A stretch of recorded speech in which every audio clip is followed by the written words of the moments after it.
cult. There, you're absolutely right. So I just, they couldn't hear me for a while, so they can hear us. I'm sorry for the apology, folks. We were just talking about the empty seats at the stadium that I was at last week protesting. Sorry if you couldn't hear it on YouTube. We had one of the cameras here was muted. But anyways, we're talking about the empty seats up at the Songa Center. I'm going to put that picture up. You guys saw the picture at least, but you saw all the empty seats. And boy, I will tell you, it was really something else. And the excuses people are using, as I was just discussing with Anne Marie, one brother heard that, well, the reason why there's not a lot of people coming to the convention is because they're on Zoom. Well, they're not on Zoom. They're not on Zoom at all. And then another sister that I got information from, she said, Jehovah's blessing us so much. He's looking out for us. He's so loving that, we have empty seats here so we don't have to worry about finding a seat and we can all be relaxed. Can you believe that? That's nuts. Well, hey, Anne Marie, so what's on your agenda tonight? Anything in particular? Oh, yeah, there is something in particular, my brother.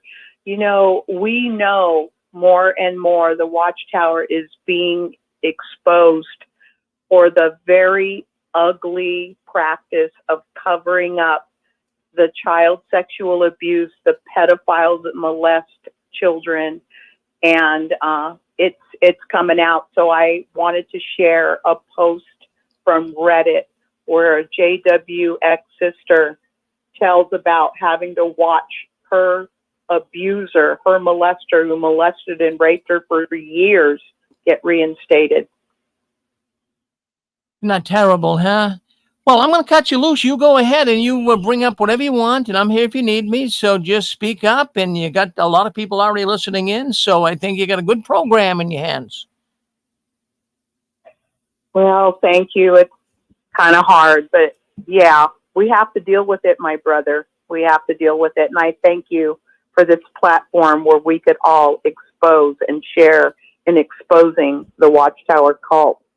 I want to welcome everyone in to the show, Touched by the Tentacles. Today is July 27, 2024.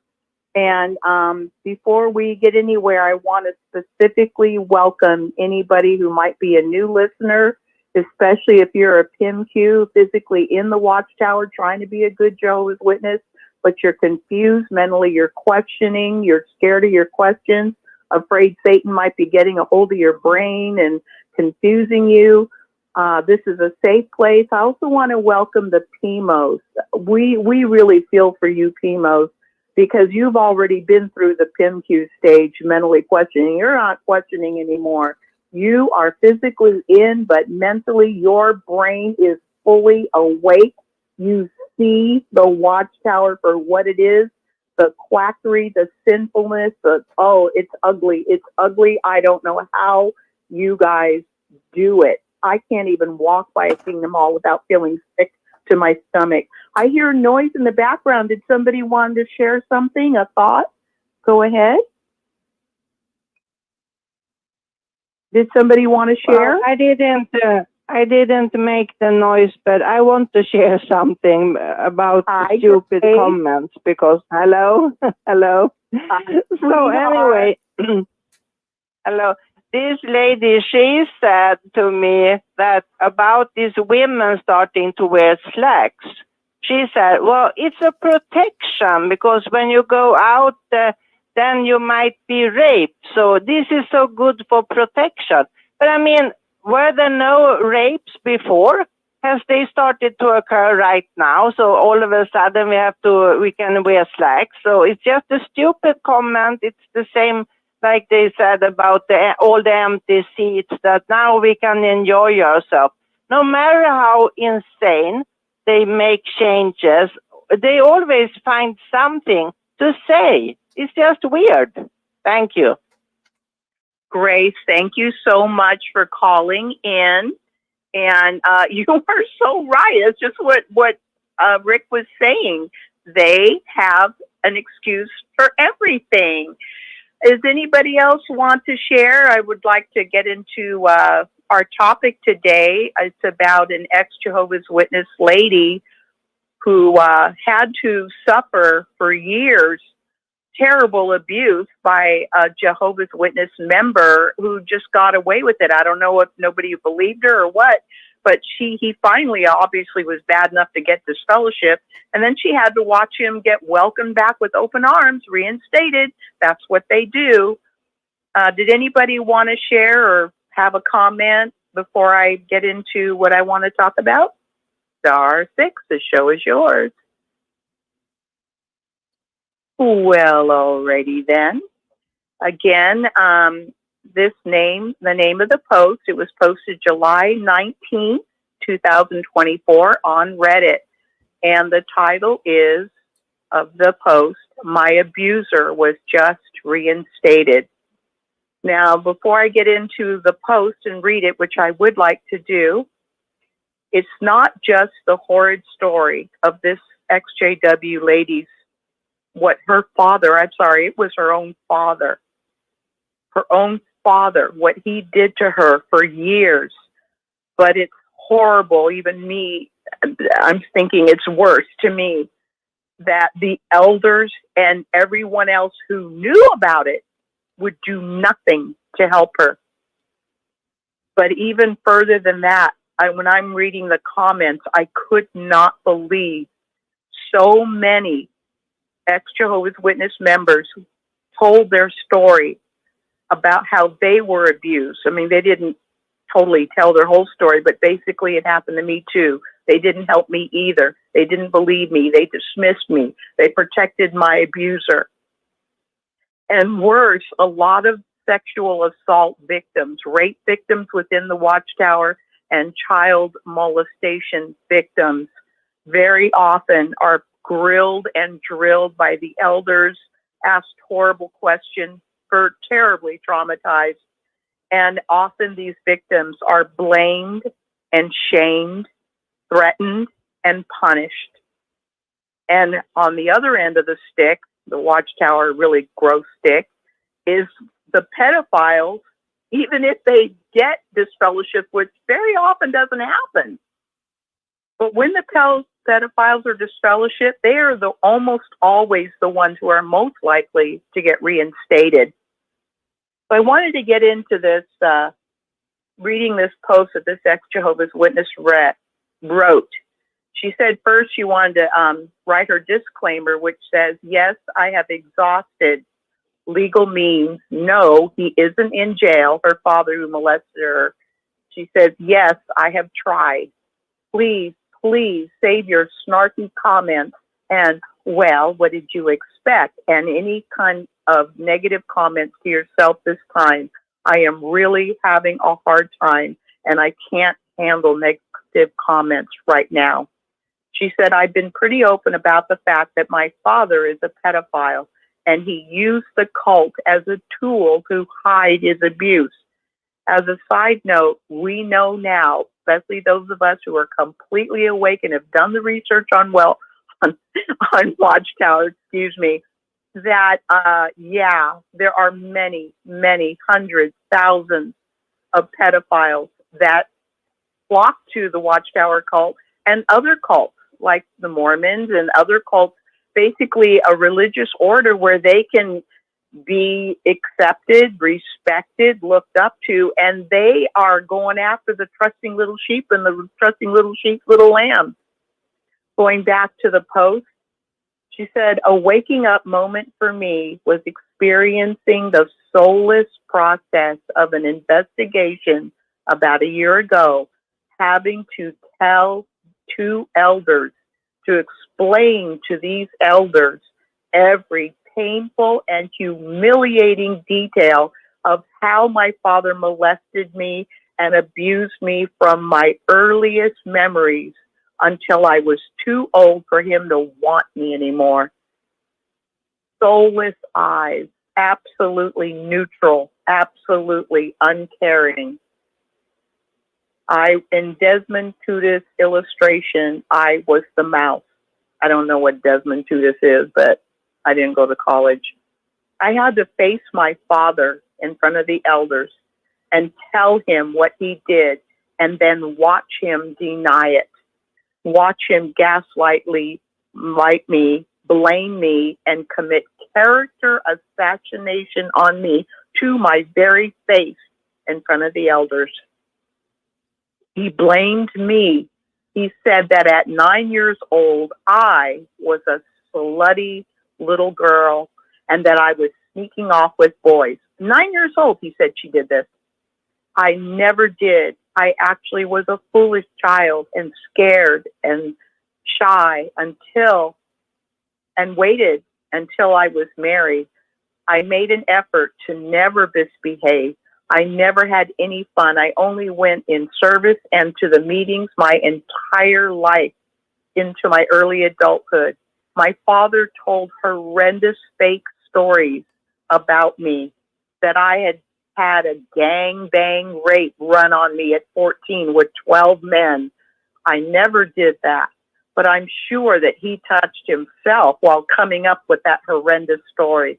He likes telling people about how I'm such a whore, such a horrid person, and makes me seem so bad that no one would believe me when I tried to tell them the truth. The elders did know.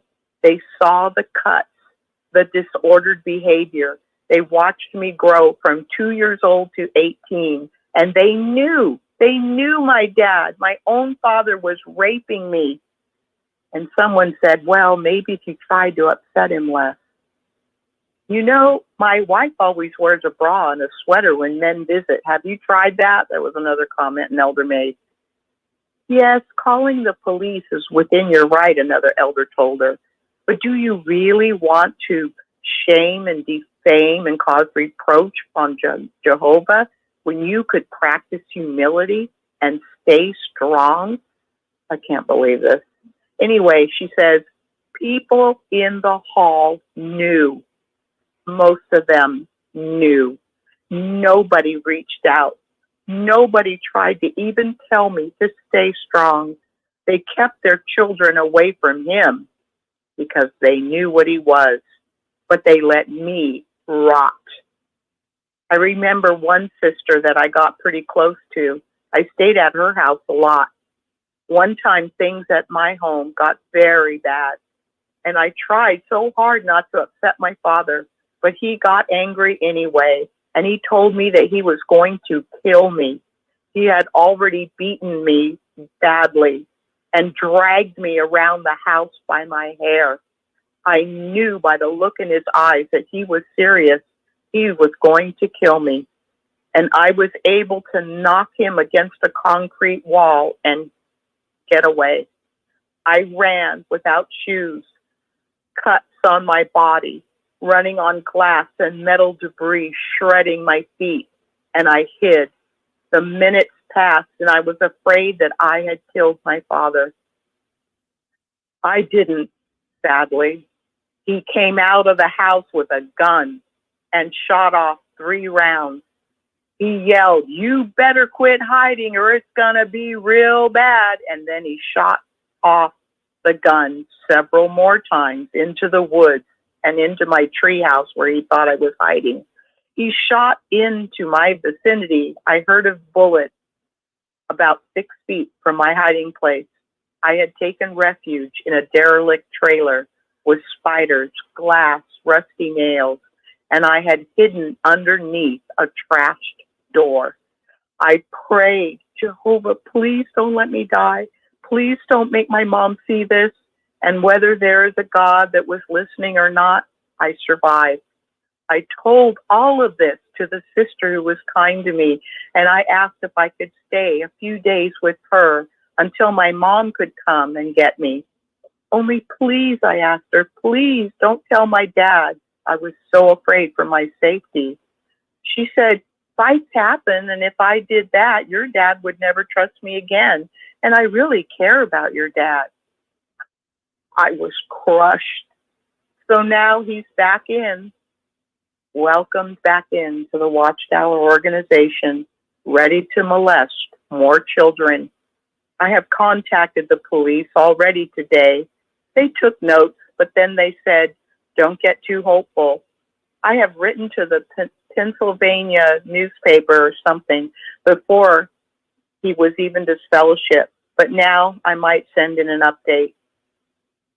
A little support, shared experience, or even psychic hugs would be really nice if you can spare some. Somebody, there's just a lot of people that tried to help her. She said, she added later in another comment text, she said, I feel sad that my story is so upsetting. A lot of comments, people that commented on her story, they deleted their comments. I guess they were afraid somebody would see them. But she wrote to these who had deleted their comments. She said, I feel sorry that my story is so upsetting to so many. But if any PMEs, those who are physically in, mentally in the Watchtower, or any PIMQs read this story, physically in, mentally questioning, if any PMEs or PIMQs reads this story and is as angry as you are, maybe it'll do some good and help them to see the truth and to get free. I agree that this kind of experience kind of turns the whole loving father image on its head. Thank you for your response. You know, it's really sad to me as a side thought that a lot of people who suffer blame Almighty Heavenly Father. And I get so upset because it's not our Heavenly Father or Jesus that is behind any of the horrors or the disgusting, sadistic, horrible things that happen within this cult. It is the cult that does what they do in the name of Jehovah, in the name of our Heavenly Father. Would anybody like to comment? Does anybody have anything to say? Anything to add? One commenter said, oh, honey, I am so sorry. My brother, my Jehovah's Witness brother, raped me for years too. He was only privately reproved. I was shunned and threatened, and I lost everything I had. But it does get better. If you need anything, I'm here for you. Here is a sweetheart that admits that her brother got away with raping her for years, and he didn't even get publicly reproved. But she was. What is this with this? Another poster wrote, this is awful. Nobody should have to endure that type of abuse. Sending hugs and goodbyes. I'm sorry that so many of Jehovah's people, quote unquote, failed you so badly. It sickens me. Another one wrote, I really hope you're out of this dangerous and unloving cult. Such an awful experience. I personally know of 3 or 4 cases of rape and child abuse that happened during my 48 years in the organization in different congregations. And no one, no elders, not one Jehovah's Witness did anything about it. These are all different posts, and they're all basically backing up the original poster. One guy said, as I told my dad once, I don't care if your God is real. He used to exploit us. I'd rather he strike me down than to submit to the demands of a bully. Anybody have any comments? Pop in at any time. I'm just reading through the comments because to me, the comments of somebody's post speaks volumes of what is going on in this Watchtower cult, because so many Watchtower loyalists, they have all these excuses. Oh, those are just lies spread by Satan. Those are just wicked apostate lies. Another commenter said, I am so very sorry that you had to experience that. It is completely uncalled for. I too was molested and raped by a family member in the Watchtower. My name was tarnished, my reputation was destroyed, and I was disfellowshipped over things that my abuser said about me. I wish you all the strength that you need to get through this. Virtual hugs. Anyone? I hear noise. So if I hear noise, I think someone's waiting. Anybody want to speak? *6. Hello, Emma. Okay. And you had quite... Let the sister go first. Be polite. Okay, she can go ahead. Well, thank you. You are very kind. Go ahead, my dear. Thank you so much. Hi, Anne Marie. Good afternoon. Hi, Edie. How are you, Constance? Good, dear. How are you doing today? I always love your show. But you guys are on a roll. What's on your mind, my dear? I want the brother to... You know, love, I was going to say it's very interesting to hear this testimony. Can you hear me okay, honey? Because I'm on earphones. Oh, yes. Oh, yes. Okay. Thank you, Okay, Constance. And I was going to say, first of all, it's horrific when you hear how much sexual abuse is going on in the organization. And it's just really, like they say, you know, the dirt's just coming out of the laundry, or whatever that expression is. You know, it's just being revealed. And it's not like it's anything new. It's been going on since the very beginning. And even Barbara said back in the 40s. Well, we know it went all the way back even to C.P. Russell. But the point, I wanted to just make 2 points, Anne Marie. First of all, when it comes to rape, it doesn't matter if it's in the organization or outside. Generally, rape always occurs with not a stranger, but it's someone that they know, like a family member or a neighbor or a friend or a boyfriend or whatever. So generally, when a person is raped, it's generally not by a stranger, but it's someone that they know. So I find that interesting. But the other thing, honey, you had said that, well, first of all, my heart goes out to this woman. I hope she gets a lot of counseling. I really hope she can get to the issues and truly heal her soul with all this horrific sexual abuse. But, you know, honey, I was going to say it's in Pennsylvania, right? Pennsylvania. And we know... Yeah. It's in Pennsylvania, and we know that the Attorney General there, her last name is Henry, which I love that it's a woman Attorney General, and she's cracking down on all the congregations of Jehovah's Witnesses in the entire state of Pennsylvania with regards to the pedophiles. Mm-hmm. So I really hope that this lady's father is prosecuted. They're digging up the dirt on all of the elders in all of the congregations in Pennsylvania, because it's my understanding, I thought the Attorney General, Henry, I thought she had been sexually abused when she was younger.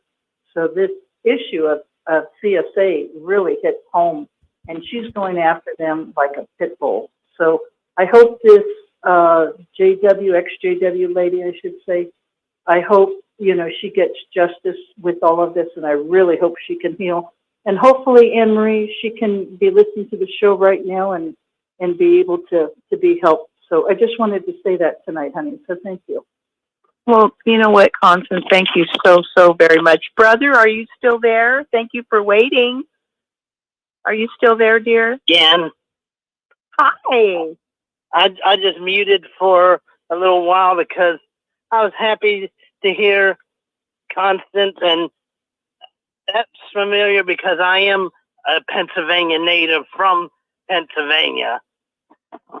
Is this Larry? No. Oh, what's your name, sweetheart? I go by Dallas. That's who I go by. Oh, as a protective identity. I gotta. No worries. And I am Pennsylvania native, and it's. I know it's beautiful up there and the landscape, and that's where I'm from. But then the second home was 30 minutes north of Dallas, Texas. That's where I ended up next. Did you have a comment on the subject matter, Dallas? Yes.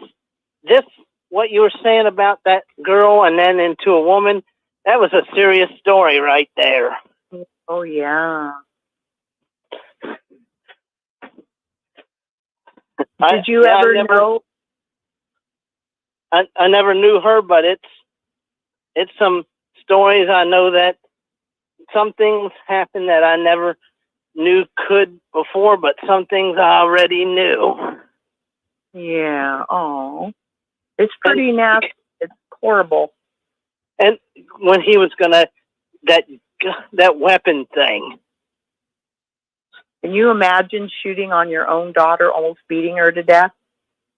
And did you know that really happens in the honor killings that's common in Islamic extremism? Yeah, right. That reminds me of that, because such a thing like that happened close to my Texas home. It was in DFW area with the Amina and Sarah Saeed incident.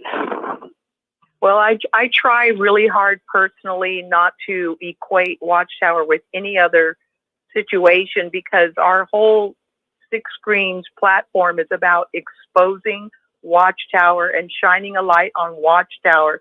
And personally, I feel when we compare, other religions do this or other cultures do that, then it takes the light off of what we're trying to do and shines it on someplace else.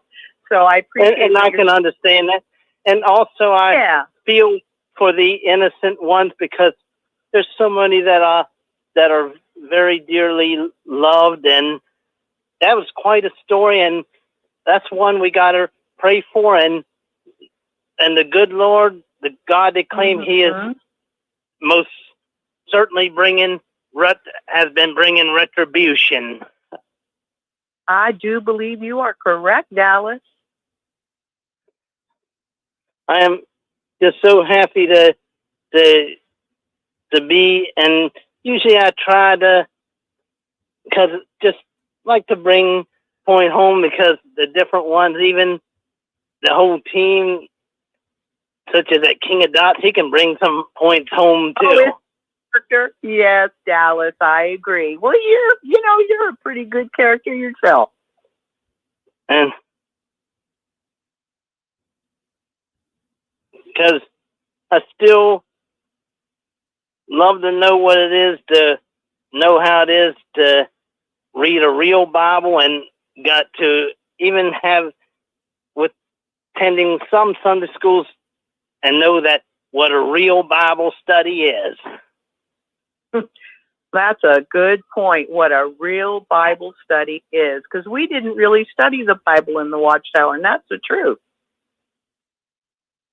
That's our main thing to learn from, and to apply it in symbolic ways and apply it to everyday things.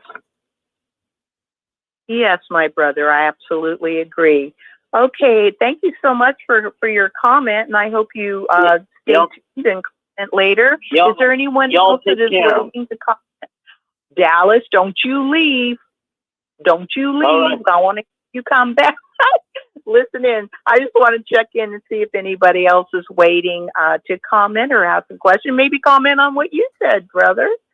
Anybody would like to comment, question, *6?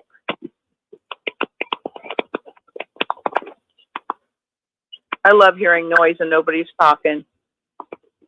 You're killing me. Okay, let me, I'm going to just continue to read through the comments on this poor woman's post. And anybody who wants to jump in, just go ahead. And in the meantime, I'm just going to be reading, okay? Can you hear me? Somebody want to say, yes, hello. Who's this? I know this is John. Huh? Hey, Ed, how you doing? Hi, John. Had any more trouble from Mr. Snoopy? Mr. Stalker? You won't believe the latest craziness I heard from a witness the other day. What's that? They said that, this is, not mean to talk about politics, but they said Kamala Harris is going to win the election, and the Trump supporters are going to go crazy, and then the Great Tribulation is going to come. Lord have mercy.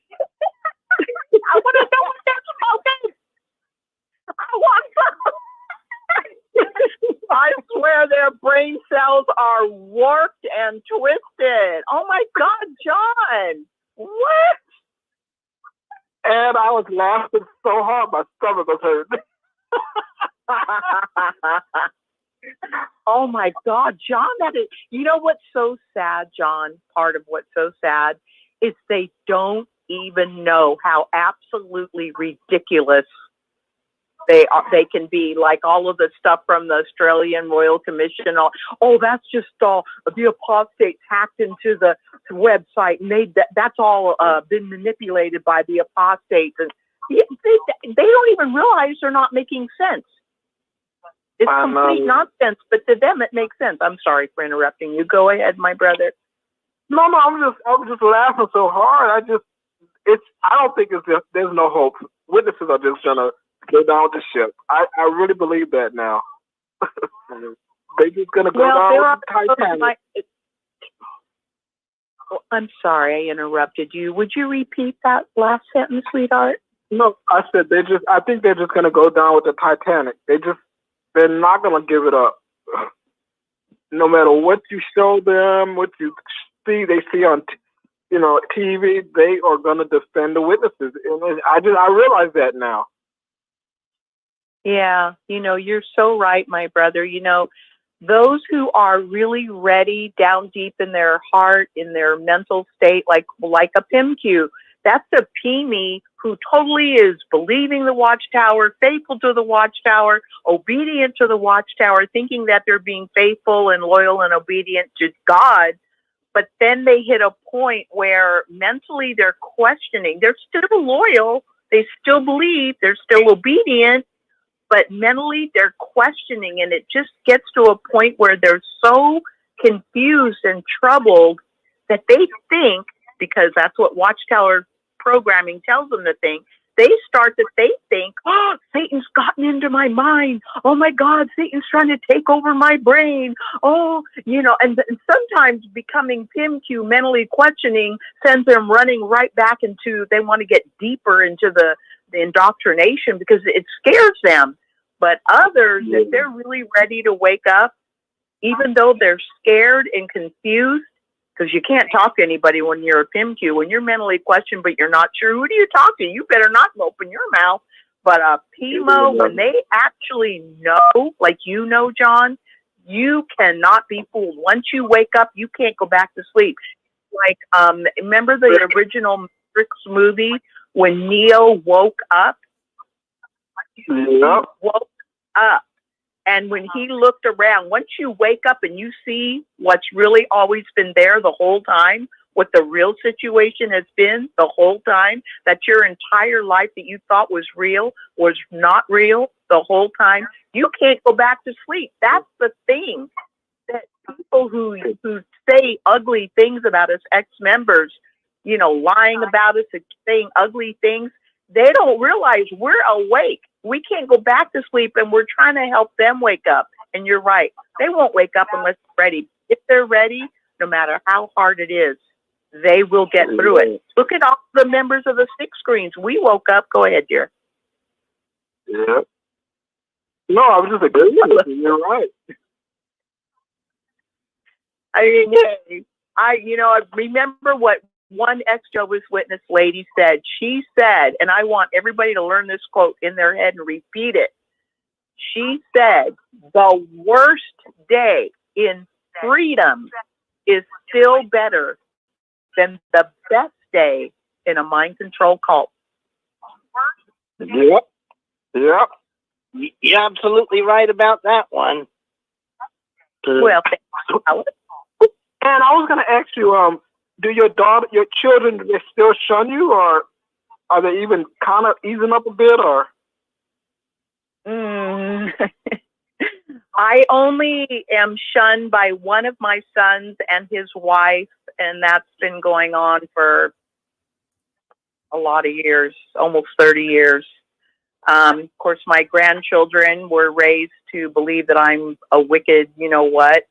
And now one of my grandsons is married, and they have a child that I'll probably never get to meet.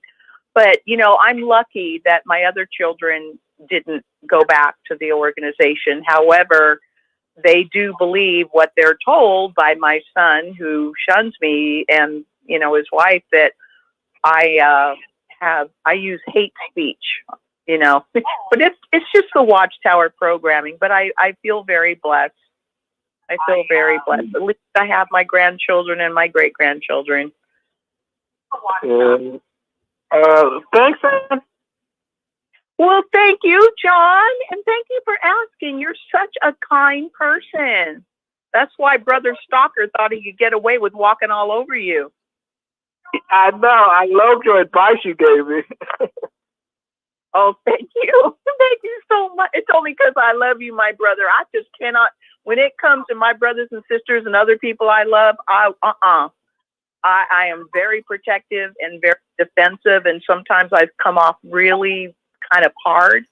But it's because, you know what? You're a good person. If I could, I would jump through this phone and find that man and slap him dead in the face.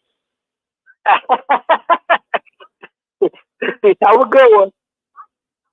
You take care, my brother. Thank you for calling in. Does anybody else want to comment, have a question, want to comment on anything Dallas said or John said? Okay, I'm going to do another comment. Anybody want to jump in? Just go ahead anytime. Another commenter on this original story I read said, my parents were also massively violent. We're talking about Jehovah's Witness parents. They were mentally, physically abusive, and a lot of it falls also under sexual abuse, and she didn't want to go into that. Everyone in the congregation knew about it. Now, this is another commenter. This isn't the other commenter that said everybody knew about it, or the poster that said everybody knew about it. But all three of them, same thing. The elders knew, and a lot of Jehovah's Witnesses in the congregation knew, and nobody would do anything. She said, my father is now dead. She said, nobody helped me when it was going on. Everyone in the congregation knew about it. Nobody would help me. My father is now dead. My mother lies and denies everything. And she still is, of course, a super saintly Jehovah's Witness. So I can totally understand how much this ignorance makes you sick. She's talking to the original poster. They look the other way. They whitewash over the truth, and they blame the victim. It's a disgusting cult that doesn't care how much the most vulnerable members are victimized, as long as the facade on the outside is right and Jehovah's name is not tarnished. It's despicable. You have all my sympathy and admiration for your bravery. I am from Germany. I don't know the law where you are, but I am glad that you went to the police. I wish you the strength that has carried you this far. You are alive. You are fighting back. You are brave. You can do it. Another poster, a commenter on the post said, terrible, terrible story. You did not deserve this. That happened to you. You deserved a loving home with a mother and a father who loved you and who played board games with you in the evening. I am so sorry this happened to you. I am so happy that we can support each other after leaving this disgusting cult. You will always be my sister, and there is always a guest room for you on a farm in Norway. And I just can't believe how many people wrote in and said, it happened to me too. And how many times, I don't know about you guys, but I remember from the time I was small in talks and Watchtower studies and their publications, Watchtower would proclaim that they had happy marriages, happy families, children were loved and protected. And it turns out that it's totally the opposite.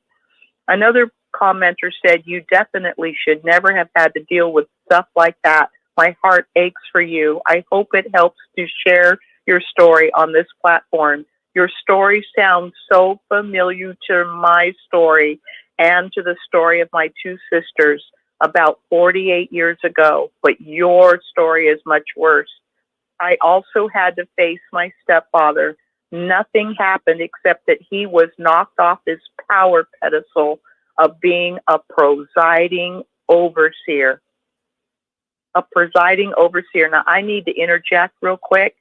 I used to have a small support group for ex-Jehovah's Witnesses, and I was contacted by a young lady who had left the organization, and she had her own business. And Saturdays, which is when I had the meetup once a month, she said that that was her busiest day at her business, and she asked if I would meet with her privately.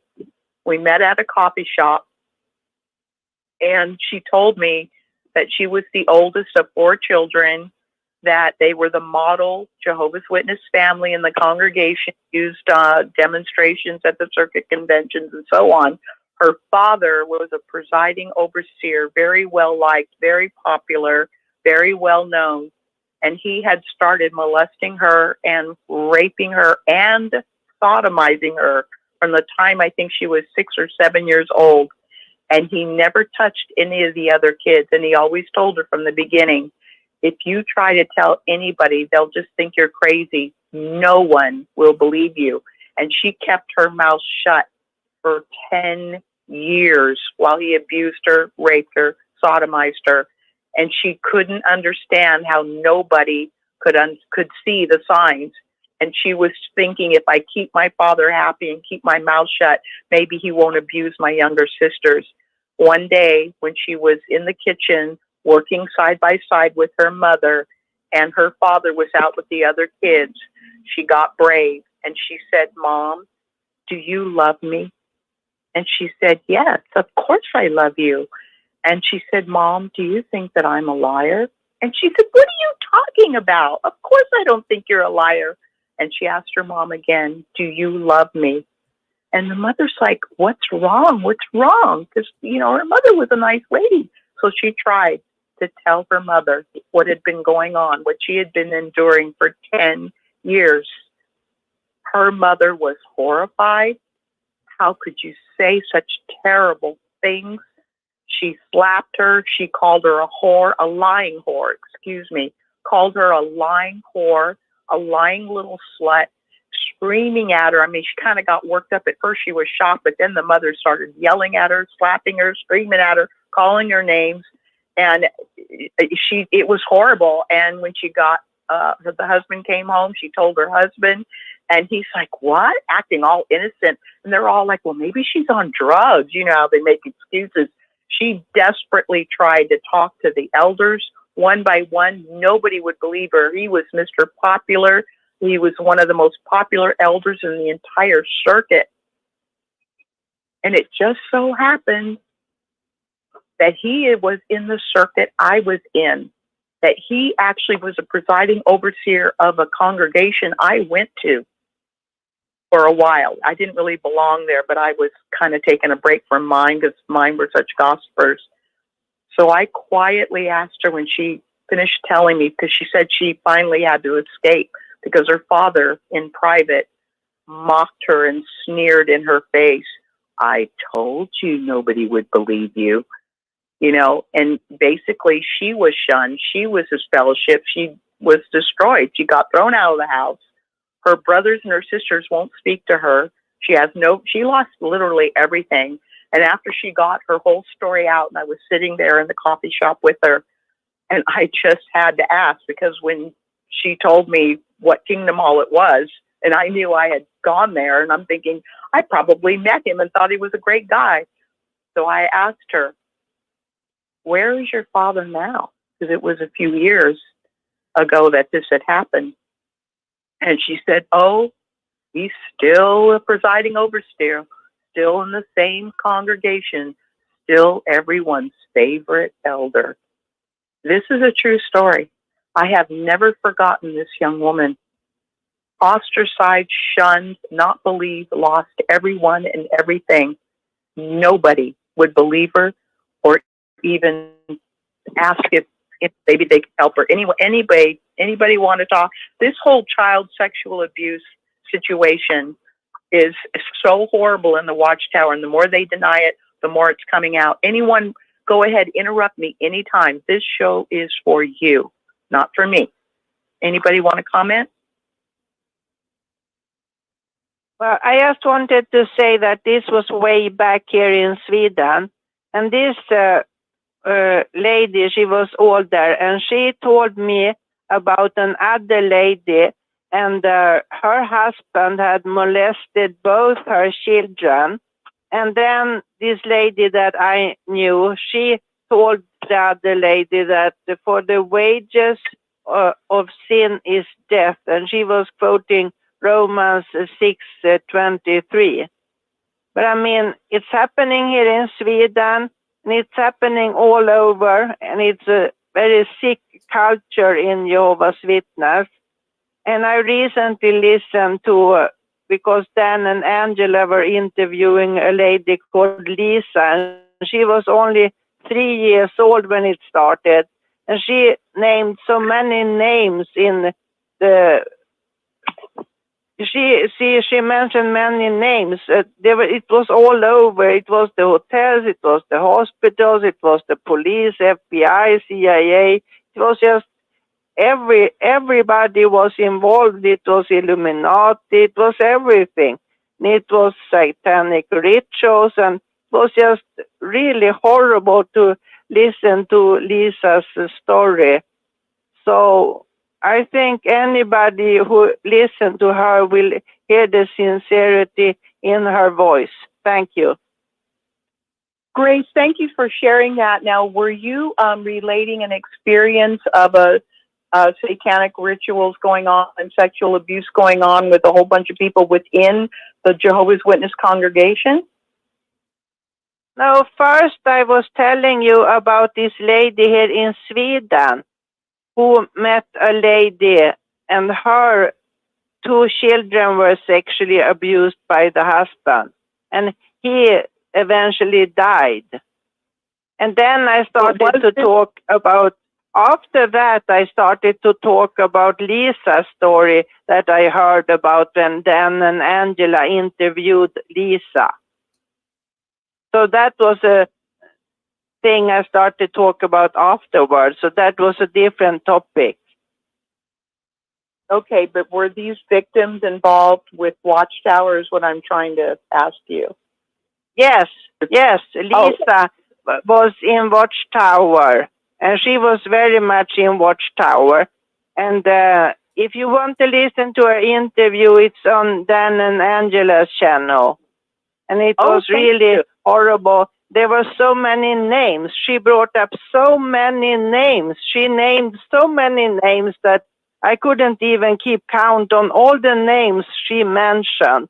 And she has had it. It's just now she's going to tell the truth, and no matter what. But I got this feeling like a little bit like Selena Toloma, like she was talking, this is serious. Everybody is into it, and everybody is protecting everybody. So you can't get ahead because they are all into it. Everybody is helping each other. That's why you can't get ahead. Exactly. Grace, I want to thank you so much for bringing this up. This is why I asked you if they were involved with Watchtower, because if it happened in another religion, that doesn't help expose Watchtower.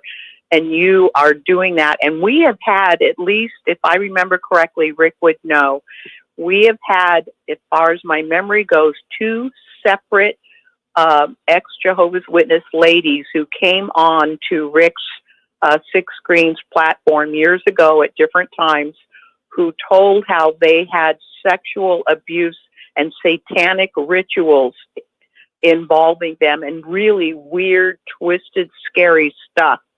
And these 2 people that told pretty much the same story didn't know each other, and they came on like a year or 2 or 3 apart. I don't know, but we have had glimpses of just how deep the evil goes, and anything involved with Satanism or satanic rituals always involves child sexual abuse and blood sacrifice, which is basically what they preach.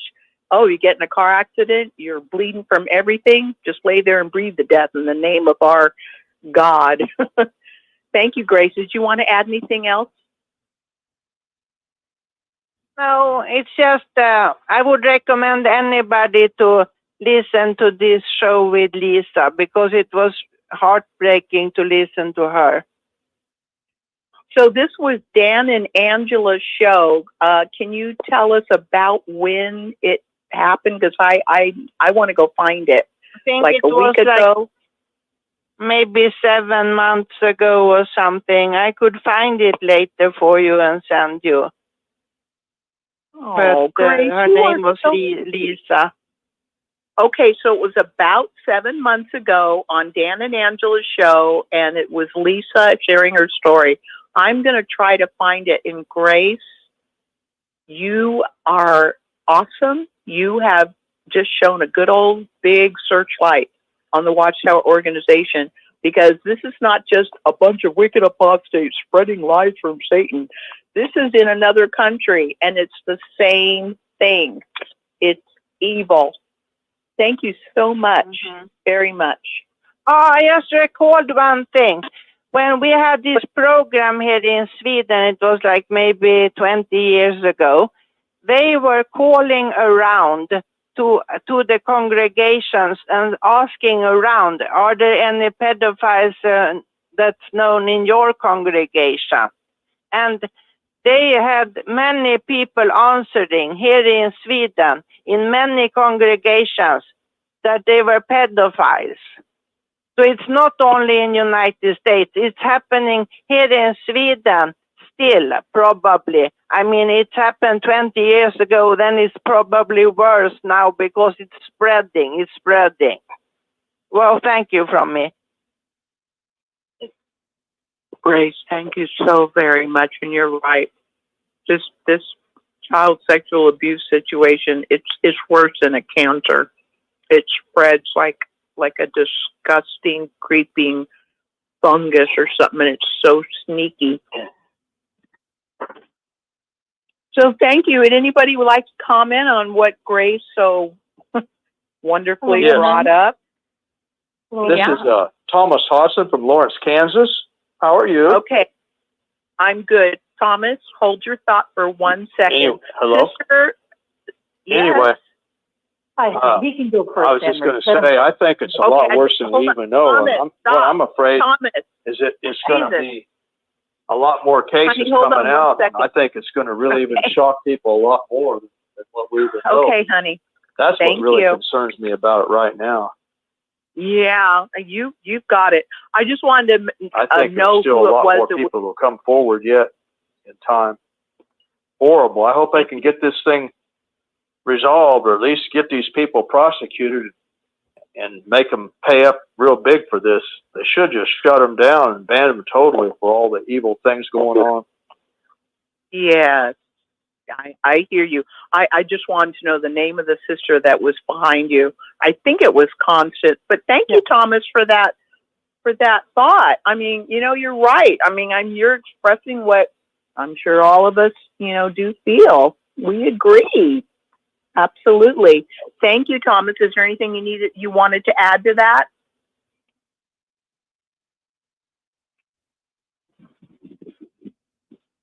Okay, guess not. Constance, was that you that I heard? I couldn't tell. Yeah, honey, it's me. Oh, okay. I could barely hear you. And okay, go ahead. Yeah, it's me, honey. I was going to say, Anne Marie, I just wanted to address the issue with regards to this JW female, with regards to her mother, right? Anne Marie, I just don't understand how a mother cannot believe the daughter of what she was saying, that her father was sexually abusing her. Number one, the mother said she loved her daughter. Number two, she said she knew her daughter was honest. And number three, this is the biggest one. You live in the same family. You live under the same roof. You see everybody's activities come and go all day long, every day. How in the heck could any mother, Anne Marie, not know what was going on, that her husband was crawling into the bed and messing around with their daughter? Okay? I just have a real issue with that, because either the mother came from another planet, or she's in total denial, or she's lying. It's one or the other. I think it's one of the last two. I think what happens in the case with the mother not choosing to believe the daughter is, I think she's either in so much denial, or she's lying, And I think it really just comes down to this. She doesn't want to believe the truth. She does not want to believe that her husband is having sex with their daughter. Okay? And I'll just say this briefly. I've mentioned this story as a personal friend of mine. We're still friends to this day. She was never a JW, okay? But she lived down in Southern California, and her father and mother, and she had a brother and a sister, okay? So there were 2 girls and 1 boy in the family. My friend Adrian, her father started molesting her from the time she was 3 until she was 10 years of age. And she was very open about it. She went through counseling. She was never a JW, but I just want to prove this point. And she said to me, she says, you know, Connie, she says, it really did a number on me. I had to go to counseling and, you know, and she was able to eventually get through that. But anyway, I said to her, I said, Adrian, how in the heck could your mother, I said, first of all, did your mother, believe you or know what was going on? She says, no, my mom said she had no clue. And I said, you know, I have a real hard time believing that at nighttime. You know, you're in the same house, late at night, whatever. That was Adrian's case. She says, yeah, my mom denied it all the time, said she never knew. I says, well, I don't believe your mom. I think she's lying. And Adrian agreed as well. But what the father ended up doing, he had so much guilt. He did, the pedophile. He ended up committing suicide himself at the end. And anyway, I guess the point I'm just trying to make, Anne-Marie, is I have a real problem with these mothers who choose not to believe the child because they don't want the guilt trip. They don't want, I mean, the father's more interested in having sex with the daughter than he is with his wife. I mean, come on, let's get real here, you know? And I'm telling you, you hear these stories so often, and it's like so much dysfunction in these families. And they got to have that little perfect JW image. Oh, we look like the perfect, happy JW family with the white picket fence, and we all go to the Kingdom Hall, and we're such happy people. But, you know, you can see all the dysfunction behind it. So I just wanted to make that comment about the mothers. So thank you, Anne-Marie. Well, thank you, Constance. And I really do hear what you're saying, and I appreciate you bringing that out. From what the young lady told me in that coffee shop, she said that her father always was, and still is a master manipulator. Everybody loved him. I mean, how many pedophiles have we heard of that finally got caught? Oh, he was always so nice. He was a good Christian, or he was the baseball coach or whatever. And a lot of times the wife didn't know, because they are so good at creating this beautiful little picturesque scenario of the good, happy wife, because you keep your wife happy. Everybody sees her as happy. Oh, she has a good husband. Oh, he was good to his wife. He was loving to his wife. And she thought she had the perfect marriage and the perfect home and the perfect life, because he made sure it was that way. That's why he never messed with the other kids. So, I mean, some people might say, oh, she had to know, or she didn't want this. I mean, first of all, she was shocked out of her mind. And we can't really know, because I can't imagine if my child told me that my husband, that I thought was the most wonderful man in the world, had been molesting my daughter for the last 10 years. I don't think I could wrap my head around that either. I don't know. But, you know, child molesting and raping and pedophilia, it really damages more, not just the victim, but it messes with everybody. Go ahead, dear. No, that's just what I wanted to say. And you know, honey, the other thought I wanted to say is, I learned this a long time ago, and it's so true even to today. You know, a family might look like the perfect family. I don't care if they're JWs or not, okay? Just a family. They might look like, oh, they got the perfect family. Everybody, I wish I could be a family like that, right? But you know, Anne-Marie, the real truth of the matter is, you really never know what goes on behind closed doors. You know, people can put on a facade. They can look like they're the happiest people, very successful, wonderful kids, wonderful wife, wonderful husband, and you just never, ever know what goes on behind closed doors. So thank you, honey. I want to thank you as well. Would anybody like to comment on what Constance said, or anyone else, or anything? The floor is yours, star 6. Okay, I'm sorry, was someone going to comment? I'd like to read this comment, finish this one. This commenter said that your story sounds so similar to mine and to for my 2 sisters. She said, I also had to face my stepfather. Nothing happened to him except that they took away his position of being presiding overseer. And that's when I interjected the story about the poor young lady that was molested and sodomized and raped by her Jehovah's Witness presiding overseer father. Anyway, she said, it's funny, but not actually, and quite triggering. The thing is I came across a fat envelope the other day that contained the correspondence that I had with my stepfather, the elders, and a brother on the service desk. They had quickly rustled up the biggest judicial committee of 8 or 9 elders in just a few days. However, it was beyond belief how he, her stepfather molester, Jehovah's Witness, how he, one man, was able to gaslight me and my sisters and all the elders. He knew exactly what to say.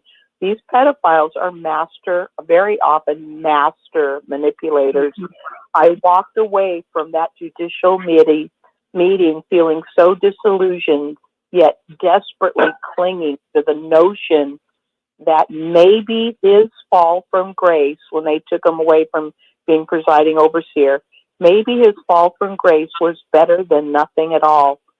But I can tell you that as the years and the decades pass, I have realized that we were 100% hoodwinked.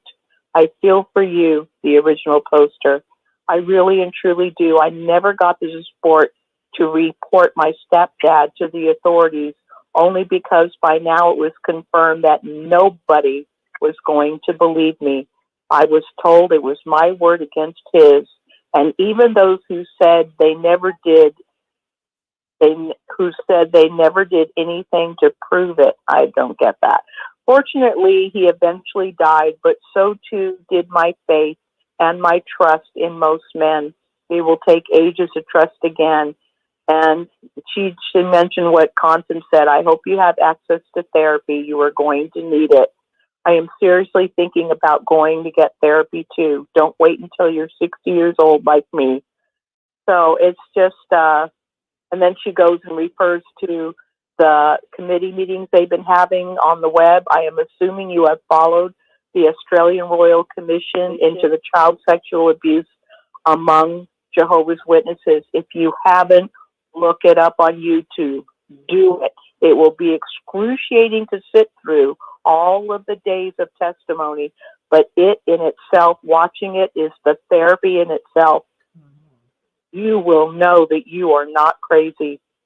Sending you cyber hugs and love. Wow.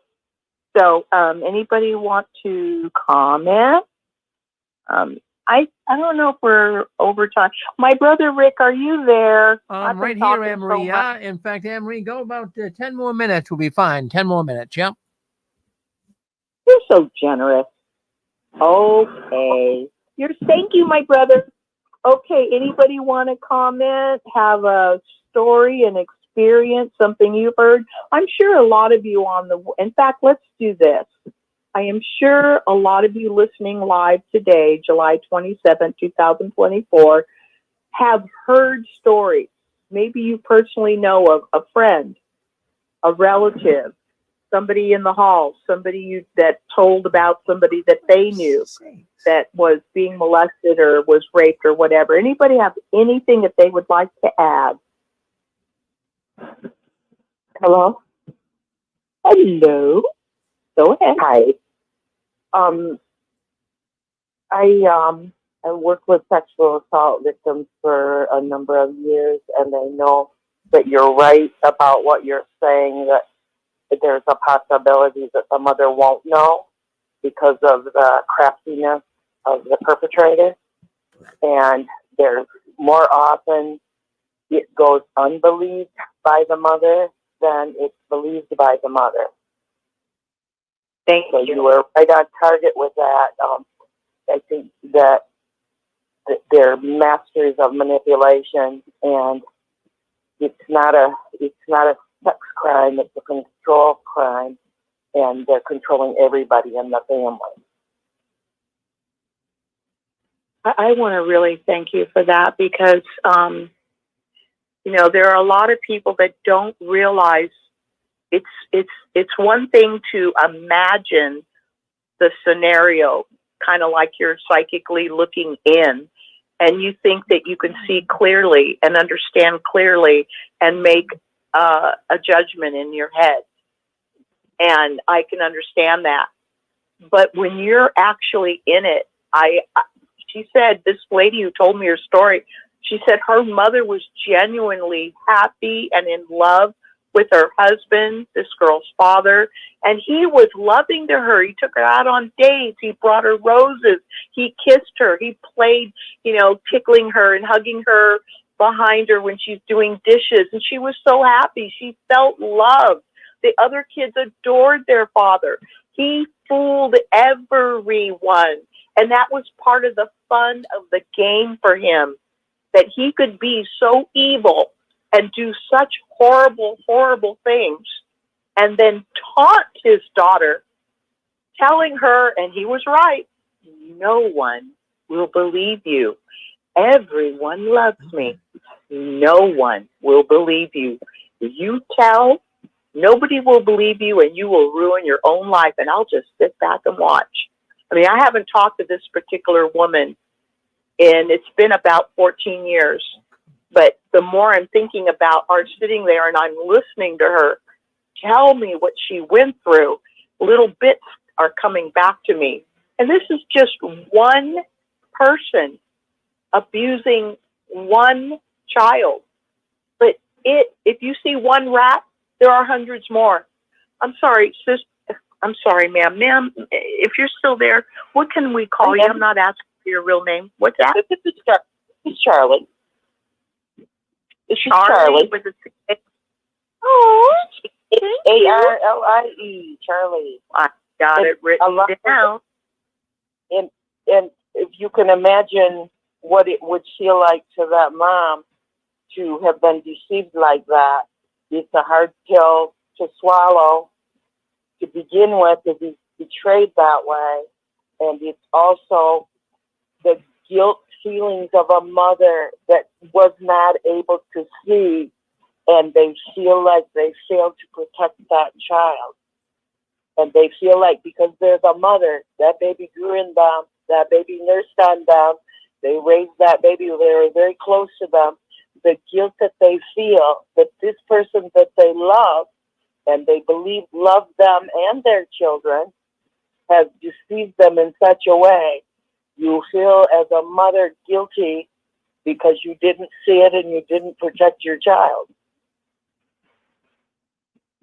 Exactly. And it's so sad. From what I understand, last time I talked to this girl, her mother just thought that her daughter had been taken over by Satan.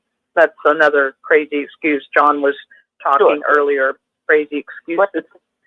Because now you've entered religion into the equation, especially if the man is respected in the organization. And then the way it's being handled by the people at the top, it's so sad for the victim because they can't be believed and they end up being blamed, and you can't recover from that. You can, but it's a long haul. Oh, no doubt. I mean, it's like having somebody tie you down and break your leg in 4 places. You know, you can get help, you can get operations, you can get your leg set, but you're going to suffer the rest of your life. Exactly. Everybody, the whole family suffers. The whole family. This perpetrator has controlled and impacted the whole family.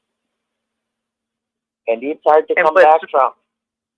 No doubt, no doubt. And from what I got from this lady, like I said before, part of his thrill was that he was able to fool everyone and continue to fool everyone and then watch her suffer, because no matter how, she said she went to every single elder she knew, not just those in her congregation, because he was a presiding overseer. She had grown up in this circuit.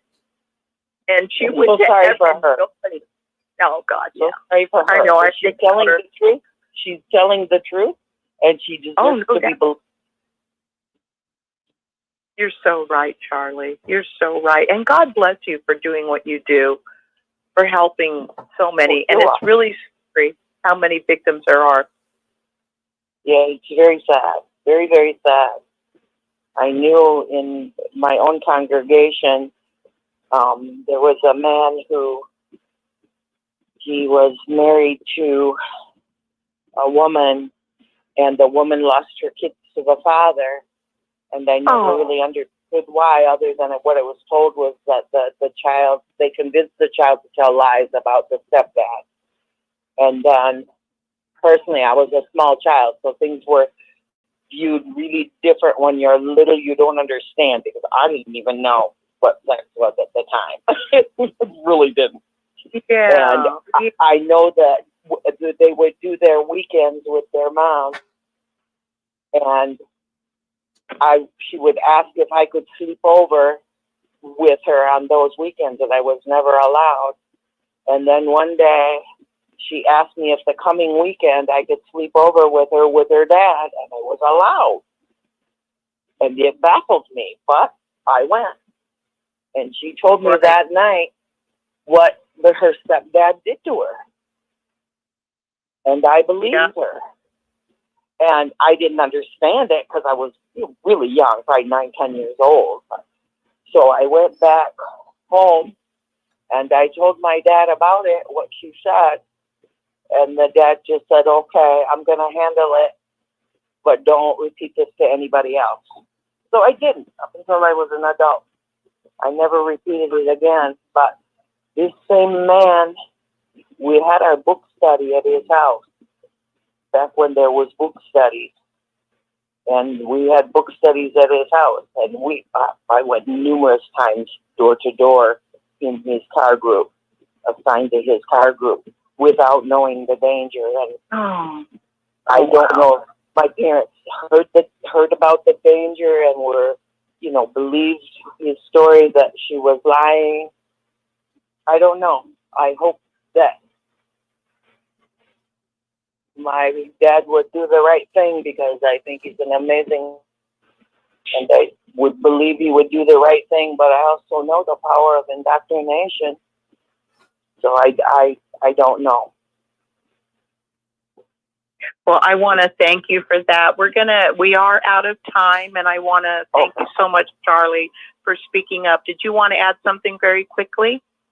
Nope, that's it. I appreciate you listening. I just, when I was hearing the stories about the moms, just working in the field and knowing a different side from it, I had to speak up. Well, I am so glad that you did, and everyone listening later in the archives will benefit from you speaking up, and I really appreciate that. I want to thank everyone for coming into the show today. Again, today is July 27, 2024. This is Touched by the Tentacles of the Watchtower. I want to thank Grace from Sweden, who called in twice, Constance, who called in twice. Thank you, Constance. Dallas, John, who's always fun, Thomas, and Charlie, who just spoke up. And just want to leave you guys with a thought, because our job is to expose the Watchtower for what they are and provide support. What's popular to do is not always right, and doing what's right is not always popular. So we may be hated by the Watchtower, but we're telling the truth. We need to go now back to Rick and JW World News. Rick? Well, there you are, Anne Marie. I'll tell you what, a lot of people coming in here tonight listening to the program. Good job, Anne Marie, and a good subject, and good to hear from Charlie, too. We hope to hear from her again. My goodness, she added a lot of color to the program. Thank you, Charlie. Well, we have got a rockin' awesome night planned for you guys tonight. We got a lot of things coming up here on the 6 screens. We got JW World News. That's the news the Watchtower doesn't want us talking about. but we'll be talking about it here tonight and tomorrow as well. We have a 6-screen Sunday program tomorrow beginning at 1 o'clock Eastern time. We've got JW World News coming up next. The problem is over there in New Zealand for the witnesses. Every time we turn around, there's another country that's making the Watchtower a target. And we're going to be talking about some other things that are going on. We've got a big protest. I shouldn't say me, but they're going to have a protest, and all goes well, I'll be down there. It's going to be in Washington, D.C., and it's going to be in September. And we have a woman. I was on the phone with her today. They want to come on the 6 screens. There's one particular woman. Her name is Ivy, and Ivy wants to come on and talk about the protest. It'll be coming up this summer. So this September, we're looking forward to going there and protesting against suicide. It's I believe it's National Suicide Month in September, and we're going to be talking about suicides, specifically in the Watchtower. Our group will be there, so we're looking forward to it. Now, also, we have got Connie and Dick. They're coming on tonight right after the news around 9 o'clock. And, of course, they've got a program tonight that'll be kind of a program that's extended from the last one they had on Mormonism. And how it's very much like the Jehovah's Witnesses. So you're going to hear some things. I mean, last time they were on, they had a shocking story. I mean, really, people were on the edge of their seat. I was hearing things I never heard before. So they're doing their homework. That's D&C tonight at around 9 o'clock. So stay tuned for that. And then when that program's over, somewhere around 11 o'clock or so, 10:30, 11, we bring on a tale of 2 witnesses. We've got Jesse Gonzalez and his brother Gilbert. They'll be coming in from Arizona. And tonight they're going to be talking about, hey, the governing body is not doing their job. They are guilty. And we are going to have a great program, Tale of 2 Witnesses, coming up tonight around 10:30, 11 o'clock. So by all means, stay with us. Now, don't go anywhere. We're going to JW World News coming up next. We're going to end this stream here. We thank Anne-Marie. We thank all the people who commented on the program. And thank you to all of those people in Facebook and also on YouTube that are in the chat box. Thank you for doing that. Okay, we'll end the program here, but stay with us. Stay on the YouTube channels and the Facebook channels. You've been on listening to this program, and we're just going to go now to our news coming up next. Thank you. All right.